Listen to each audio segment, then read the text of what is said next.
Downtown Expert, and I'm hosting safe and sanitary open houses. Nothing is different except for temperature checks at the door and masks are required. But it still smells like there are fresh baked cookies in the oven. So come on by one of my safe and sanitary open houses, and I'll say welcome home from 6 feet away.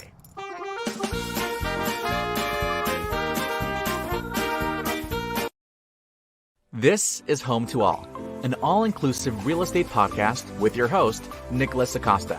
Nick sits down with guests to talk about real estate and how it works. Reach him at downtown.expert on Facebook and Instagram, or his website, www.downtown.expert, or call or text him at 407-508-8809. Enjoy the episode.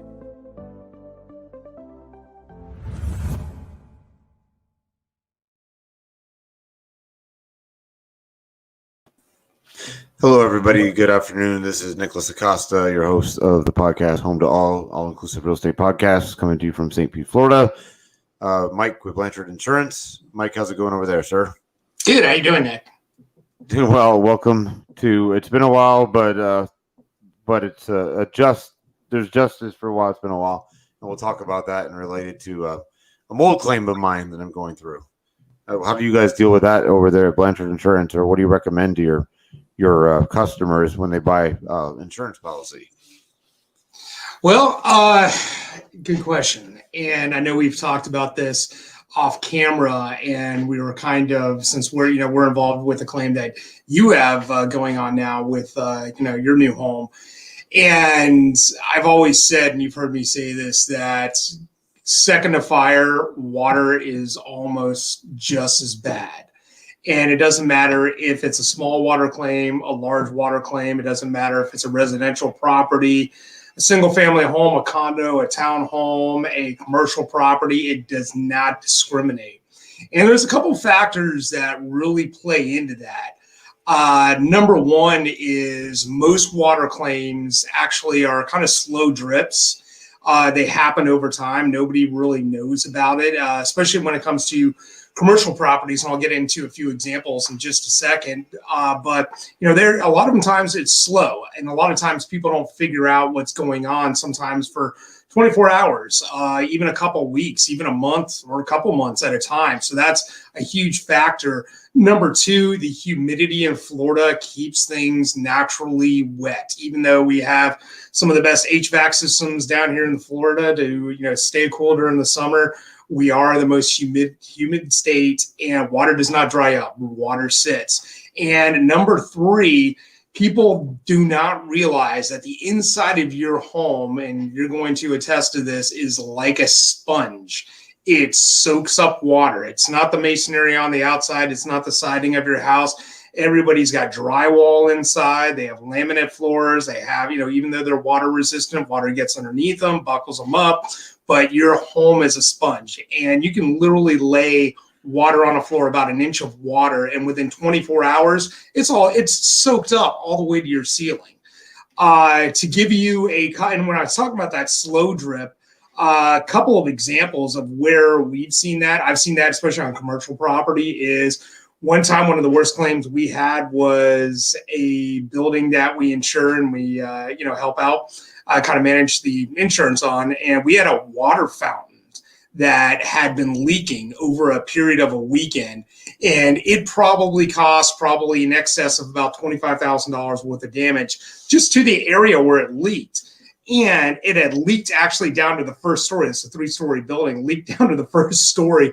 And I mean, the ceiling was caved in by the time we came in on Monday morning to a doctor's office on the first floor. So that gives you an idea of how much water can come out over a period of time. And we've seen that on condo. Generally, you see a lot of that involving in like condos, like say, for example, you have a investment condo at the beach or a secondary residence, and you don't use it all the time, and you come out, let's say a month later, and your next door neighbor is not using his, and his toilet backs up and starts flooding down to your unit. And guess what? You walk in on a Friday evening, saying this is going to be a beach weekend, and you're having to deal with that.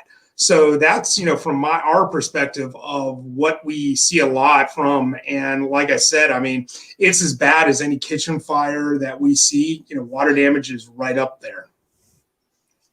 Oh, no, I completely agree with that. I'm going to show you, everybody that's watching today, an example of what my house looked like for a while and what it looks like currently today. So as I'm pulling this up, so it started off. Anybody, you guys are listening and watching, there was bubbling that came to the surface on the drywall in the primary bathroom. First, I thought it possibly was a roof leak, maybe around the flashing. I had the roofer check it out. Not a leak there because they tested it. And then it turned out to be, like you were saying, Mike, it was a copper pipe that had been sweating for a very long time, in addition to the heat from the sun hitting the blocks. And this is what the bathroom looks like today. And you can see the pipes there, the copper pipes. And they said it was the hot water pipe that was sweating. And it was actually, so the pipe is over there to the right side on the wall there, the copper pipe. But the moisture was spreading, well, basically spreading around almost 50% of my house is where it went. It traveled, is what it did. And it was almost like you're saying how, water is just as bad as fire sometimes. That, I mean, the way the mold was spreading, it was almost like it was a fire, but except every time the restoration company would remove a baseboard, they kept finding more evidence of it. And we went all the way to our laundry room is where we ended up. And that was actually, there was two sources that were spreading towards each other in the house. And like you just said, we're in Florida. We do, right? Mold in trees, like oak trees, all the time because it's humid. And if we can get it on the trees outside, it's even more likely that it could happen inside your walls. Because if a tree can have it outdoors, then definitely our block walls between the drywall and cement could generate mold growth as well from the humidity. So yeah, and actually, I mean, taking a look at this photo right here, if you actually probably did a lot better than you would have if you had a frame home. Concrete, you can scrub down, you can wash it, you can bleach it, get rid of the mold. But let's say, for instance, that wall right there, your entire house is wood framing. Usually when we see water claims that involve, this magnitude with the mold, then you're scrubbing down, the 2x4s, you're scrubbing down the trusses, you're scrubbing down everything else. The framing of the house gets black mold on it and gets everything else. So then sometimes it's so bad over long periods of time that the reconstruction companies, the renovation companies have to come in and actually cut out some of the framing in your house because the wood has just been compromised so much. So if you can imagine, what you're going through, think of how it would have been if you would have had some type of frame style home. And, that's very synonymous with older homes. You live out near the beach where a lot of the homes, even some of the older homes, are built with concrete. But when you're talking about, an old home in, let's say, downtown Sanford, one of those old historical homes, or downtown Thornton Park or College Park, imagine that. And then it's just like you're actually ripping off the side of the house at that point in time. Yeah, no, I completely agree with that. And the house I had before years ago was a bungalow from the 1920s. That was all frame. And I can see what you're saying. They had a very tedious task to take care of a house that was made out of block. I couldn't even imagine what it would be like for all frame construction. And they had a hard time drying out concrete, let alone somebody that has a frame house. Yeah, and absolutely. And then you get into some of those older homes that have original hardwood floors. It's not laminate, it's not tile, and right. Those get damaged, and that's a huge nightmare in itself. And as you can see, this is why a lot of insurance companies, unless your home is built within the last 30 years, where a lot of insurance companies have gotten to the point of they offer limited water damage on insurance policies because it's so frequent that this happens, and people don't understand that this actually happens a lot more than they think. Besides a hurricane coming through and knocking everybody's roof off and damaging, some of the shingles on people's roofs, we see water claim our number one claim. Bear with us, guys. It happens, like I said, it does not discriminate. It happens in condos just as much as it happens in single family residences. And it's always bad. I would say our average water claim, statistically, we hear numbers of about $7,500, but I will say our average water claim, dollars on average all the time.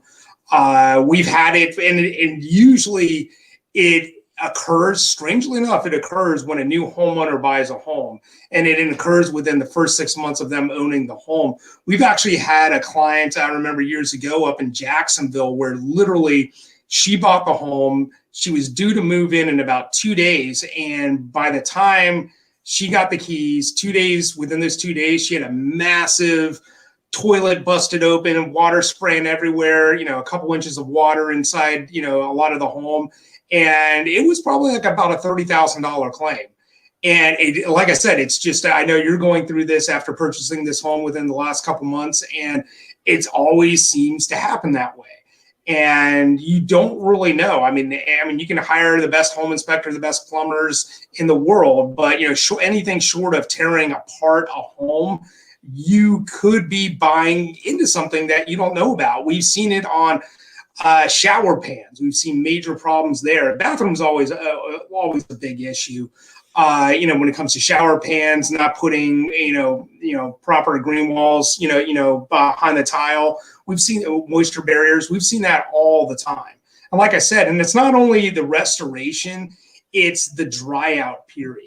And I mean, I know you had those fans and had those, dehumidifiers in there and trying to get the moisture level down to a reasonable amount. But I mean, it's not just financially costly to the homeowner, it's the inconvenience. Because guess what? Those dehumidifiers and those fans blowing 24 hours a day, it impedes your life. It's loud, it's noisy, it's not fun for everybody. Nobody wants to go through it. No, most definitely. It started off as having that dryer that you guys see in the picture right here in our primary bathroom for a few days or maybe a week. And then they would come out and this is before we knew of the sweating pipe in the wall because we were not sure where it came from. So at first what happened was they basically said that the moisture reading in the wall was still 100% after 1 week of that machine running. So then that's when we had to get a leak detection company out here. And the leak detection company, they found that the pipe was sweating behind the wall. And he actually said it probably has been several months to almost maybe several to 6 months already that pipe has been sweating in that wall. And it takes its time to show on the surface like it did. And, yeah, absolutely. And I'm glad also they said that, listening, if you guys see a sign like this, if it happens, I mean, it's hard to predict it or hard to get a sign. Not always you're going to get a sign like I did. But if you do, bring it to somebody's attention, have it looked into because, like I said, the mold had traveled 50% of the house. And we were even talking about possibly, I know this is a stretch, but I kept getting bad news from the restoration company about the mold spread. That we were even talking about the possibility of a total loss because 50% of the house was consumed by it. And if it had crossed over to the rest of my house, to the other side where we're currently sleeping in and my office is, our bedroom is in my office now because that whole side, as you guys can see in the pictures, is not what it used to be because of the damage. Bring it to somebody's attention if you think that you're having, don't be paranoid about it, but also just be, cautious and proactive. Because look what happened here. I said I smell a mustiness underneath the cabinet, and now about 50% of the walls are ripped open in the house. So yeah, there you go. And I mean, great point when you're talking about new home buyers going out there and looking at a home. If you see something that you're not sure of, guess what? I mean, property inspectors, in Florida, they're only legally responsible for the cost of the inspection. So it's not like a homeowner can go back after them and sue them for the transaction on the house. You can't go sue them for $250,000, $500,000 or what, or even $1 million home. You can't hold them liable for anything beyond the cost of the inspection itself. Unfortunately, because I've been through a very similar situation to Nick's. And so when you see something, you need to be present if you can at all possible with the inspector. And if you see something that he's not picking out or a question, you need to question these things. Because, I mean, especially with copper pipes in Florida, because this, again, it happens all the time.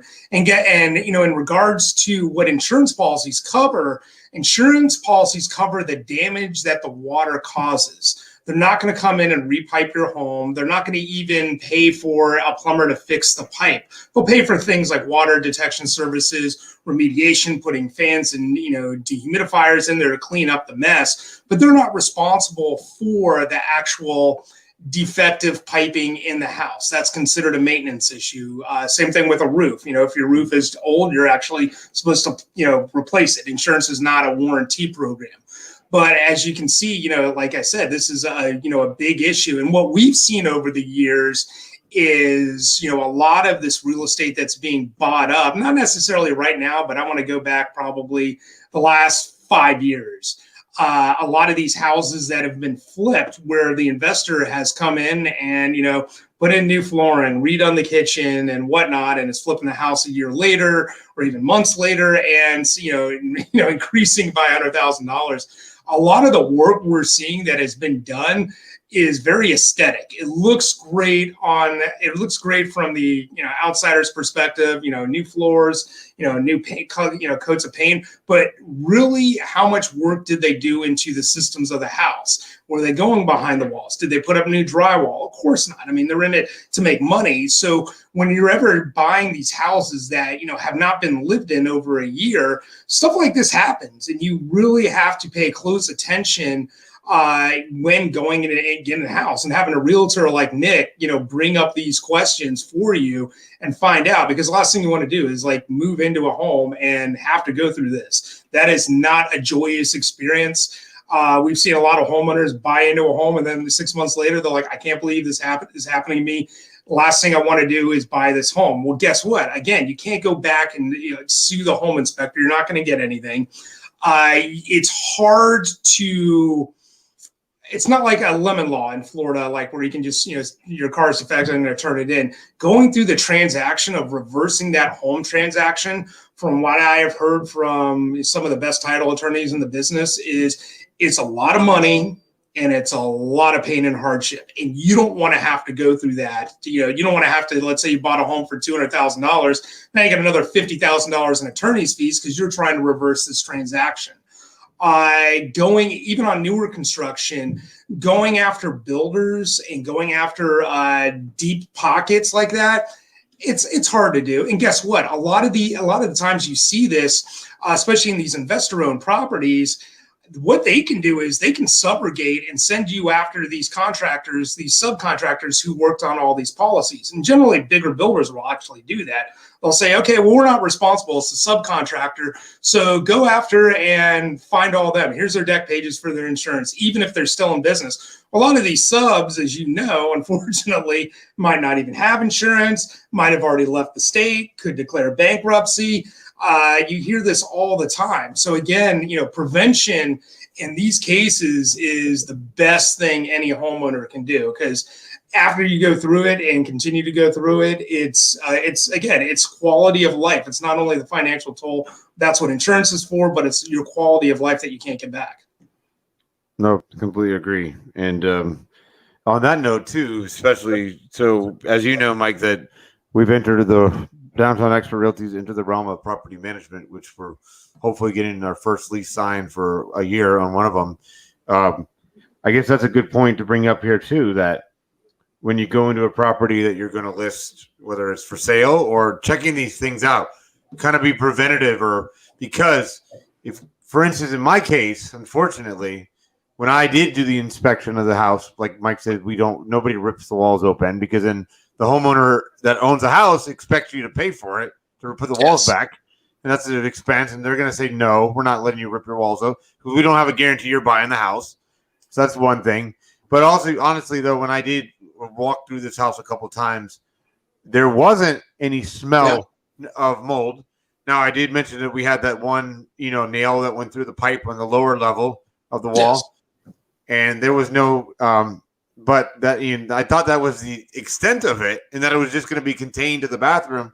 But then, like I said, when the restoration company came in and started pulling baseboards off, they found more evidence that traced all the way to the laundry room. And this is like some important things to talk about in terms of property management, because my house, everybody, I don't know if anyone thinks this is that this is not like a tent or like the movie E.T. where your house is quarantined, right? So basically 50% of our house was quarantined, which, as you can see today in this picture, that they've already taken it down, but they've sanitized, and they had a hygienist in here. They did an air quality test, which passed, and it was a lot to get to where you see in this picture right now. Let's go from real quick from here to here was about a little over a month. For that transition, not like a week or a couple days or overnight. It was like about a month or more that we've been dealing with this. It's fun to see the little bit of normalcy come back to us. So, it's all good. Yeah, and I mean, like you said, I mean, getting that air quality back, getting everything dried out. Usually, the water claims we see, even the small ones, it's at least a week. It's at least 5 to 7 days, if not more. One of the major ones that I experienced on my own in one of my own homes was we had a problem that lasted 6 months. I mean, we were talking, it's frame construction, so we had to cut out, framing in the house and everything, re-stucco and everything, and that was just. But again, it was just water, and it still baffles me too. And I know you carry flood insurance, but it still baffles me that people don't even carry flood insurance. And I'm like, imagine what a flood could do. I mean, we're talking about a slow leak, so imagine what kind of experience a flood is, and and talking about again, launching into property management. Most of the things we hear from property managers are in regards to insurance claims.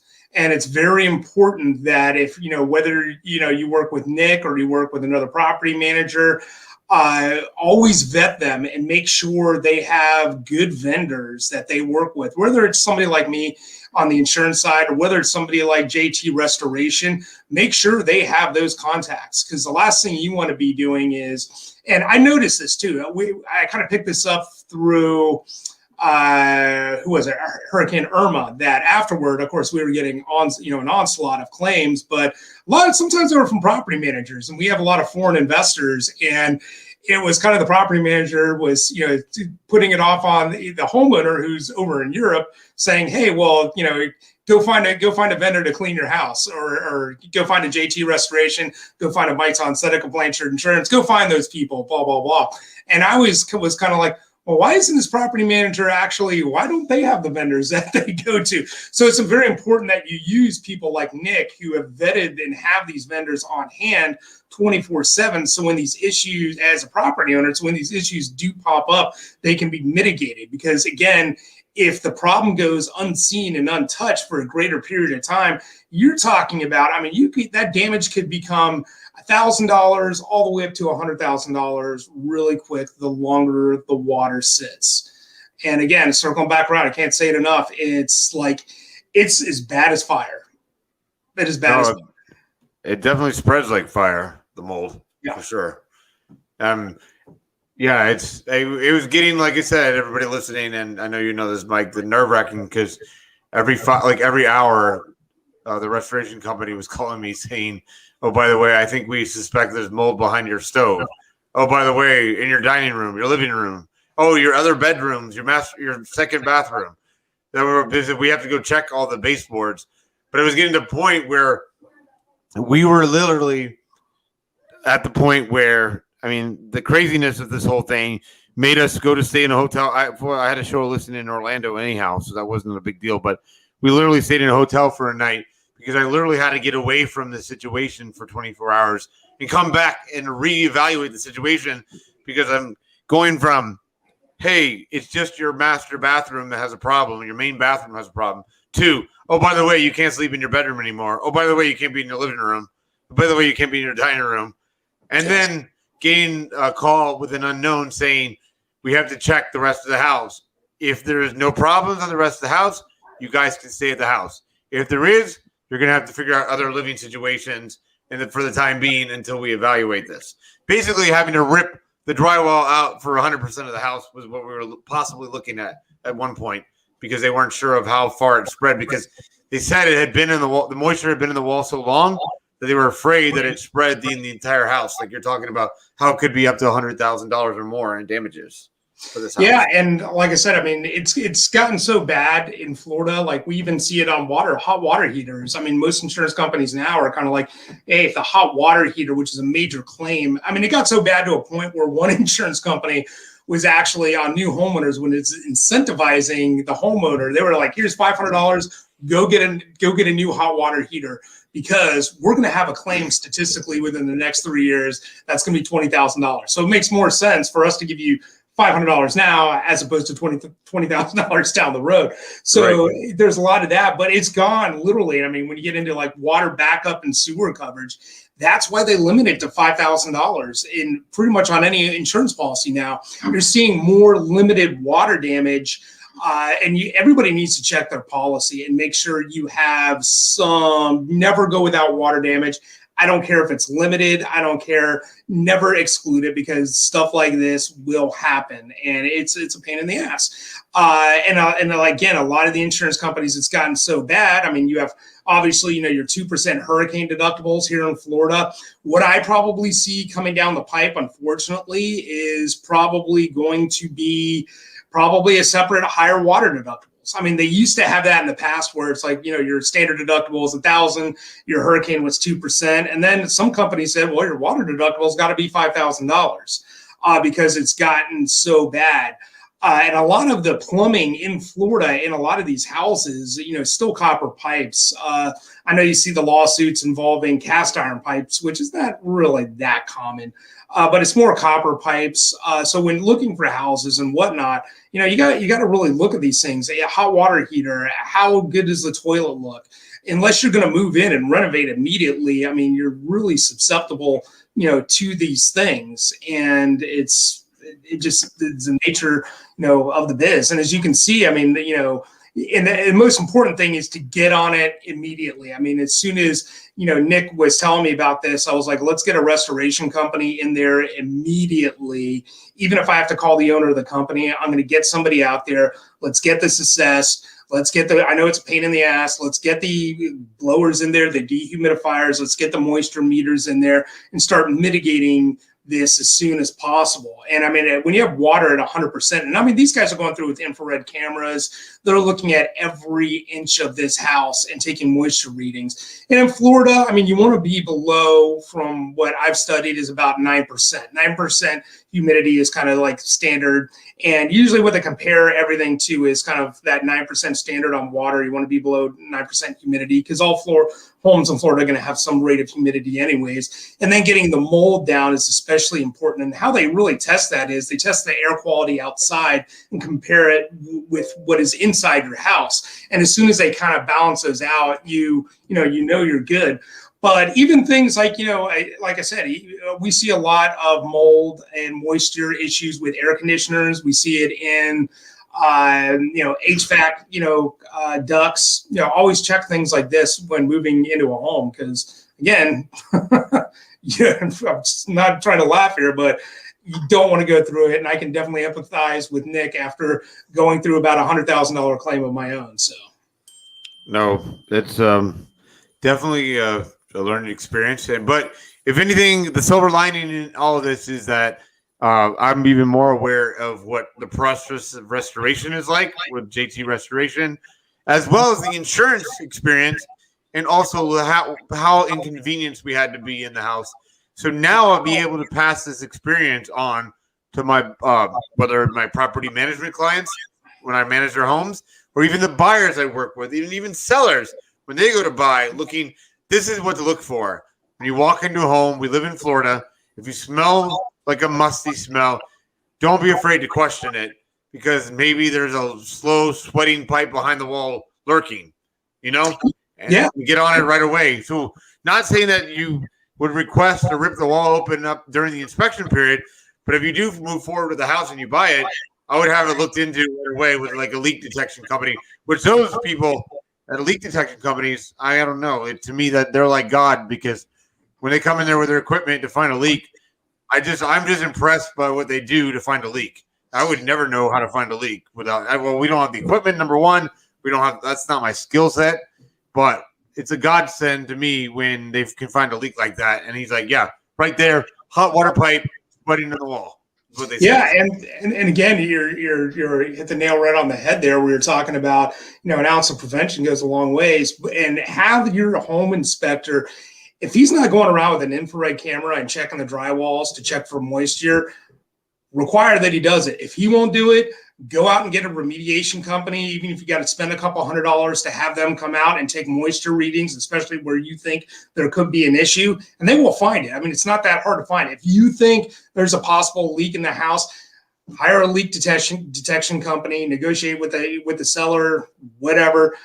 Get them to do it, because again, an ounce of prevention is going to go a long way in these cases. And I always recommend they have new leak automatic detection systems like you can have installed in your house. It's not so big in Florida. There's still really, because a lot of the companies that are offering it don't even sell homeowners insurance in Florida. But I know, for example, like Safeco in other states where they even write homeowners insurance, they were giving up to like huge discounts on having these systems installed in your house and actually paying for part of it. So for example, just like an alarm system, like they're going to say, well, we're going to pay 50% of the cost to have this installed because we know it's going to cut down. So a lot of these systems that they're coming out, whether through Moen or through other companies, they're huge lifesavers, because what they can actually do is shut off the water in your house once they detect a leak and send an alert directly to your cell phone. So it's, again, the technology is finally catching up with that. But again, with copper pipes in Florida, with lightning, and everybody knows that, that's, just, it's a matter of time. And statistically, on any home that has copper pipes or any home that, like, let's say is built pre-2000, we expect there to be a water damage claim at some point in time. It's just a matter of time. It could be 5 years, 10 years, 3 years, 6 months. It happens. So be prepared for it. Completely agree. All right, Mike. So we're all good. Wrapping up here for the episode today. So, Mike, just want to say, what positive thing or what do you want to share? It could be about water claims and things like that, because this is important. This is definitely, like I said to you and everybody, that it's opening my eyes. I'm going to definitely look at that leak detection technology. I'm not saying I'm going to buy that or anything like that right now, but I'm curious about it. But that when you guys out there, real estate professionals, when you take your clients out to see houses, add this to your checklist of mindful things to be aware of when they go through the inspection process. But if you smell a mustiness like I did under my cabinet, I would say question it. Definitely question it, because what we thought was limited to just behind the cabinet turned out to be 50% of my house. So yeah, and I mean, a couple points to add on, on a positive note is, companies, there is a difference in different restoration and remediation companies. There are your Surf Pros of the world, and then your JT Restorations of the world. Well, companies like JT Restoration actually work. They are preferred vendors of insurance companies, especially like Nick's insurance companies. Those are the vendors you want to go through, because they are vetted by these insurance companies, not to overcharge, not to inflate. The insurance companies keep them in check. They have a good working relationship with these insurance companies. So, there's no argument going back and forth, like somebody whispering in Nick's ear going like, hey, they're not paying you enough money. And, the adjuster arguing on the other side. That's very important to look for, whether you're working with a realtor, property manager, or even an insurance company. Ask them who the preferred water vendors are, because those are going to save time, save money, and save everybody aggravation. That's one thing. It's also good to have if you have investment properties, have a great property manager like Nick, because like I said, we see these claims all the time, and a lot of the time it's between tenants. And a lot of the things with the property managers we work with are in regards to insurance claims all the time.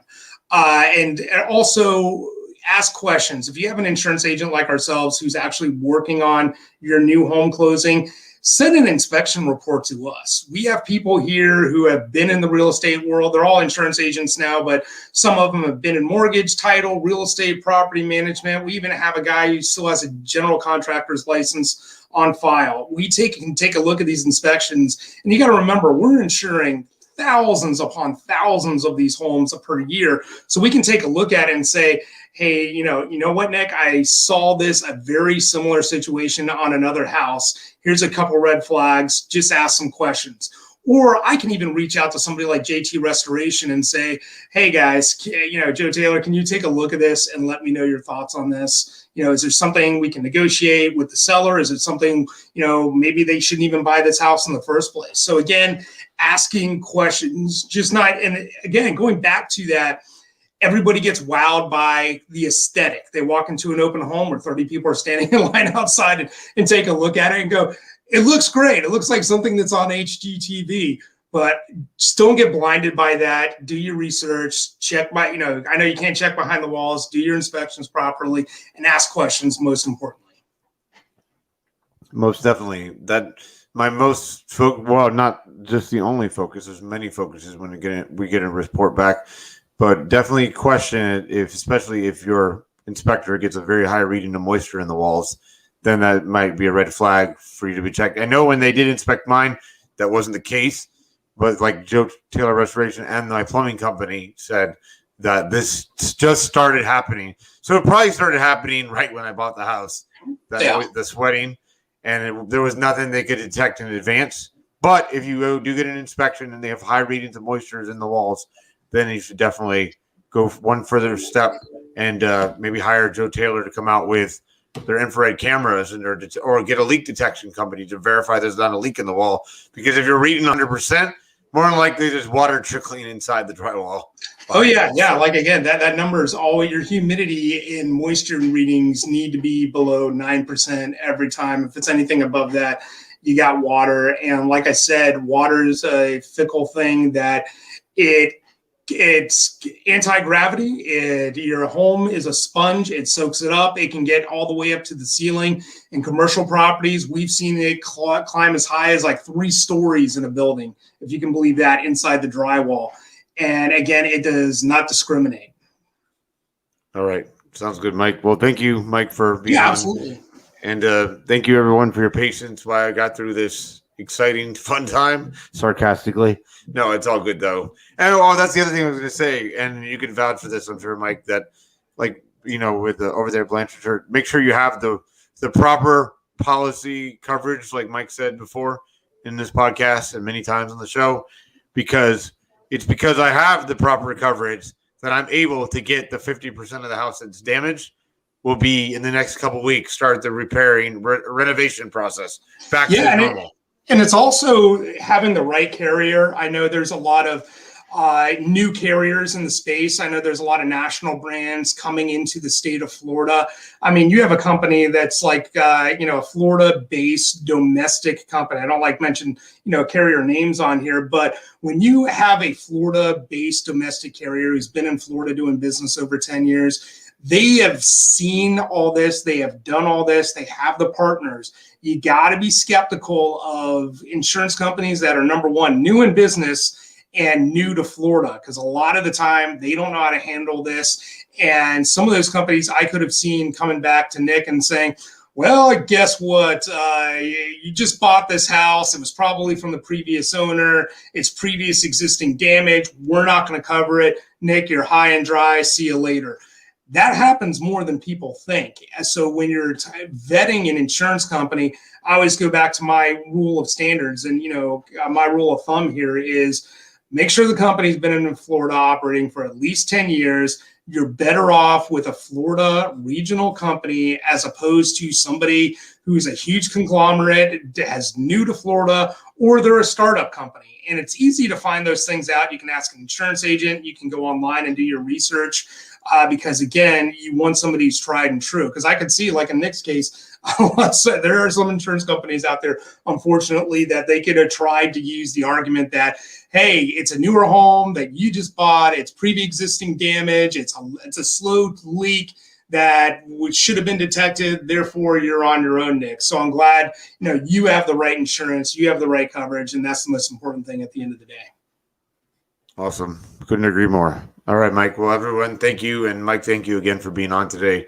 We'll see you guys next week on Friday, and have a good weekend, everyone. All right. Take care. Thanks, Mike. guys. Bye-bye. This has been Home to All, an all-inclusive real estate podcast. Find Nick on Facebook and Instagram at downtown.expert, and also his website, www.downtown.expert, or call or text him at 407-508-8809. Thanks for listening.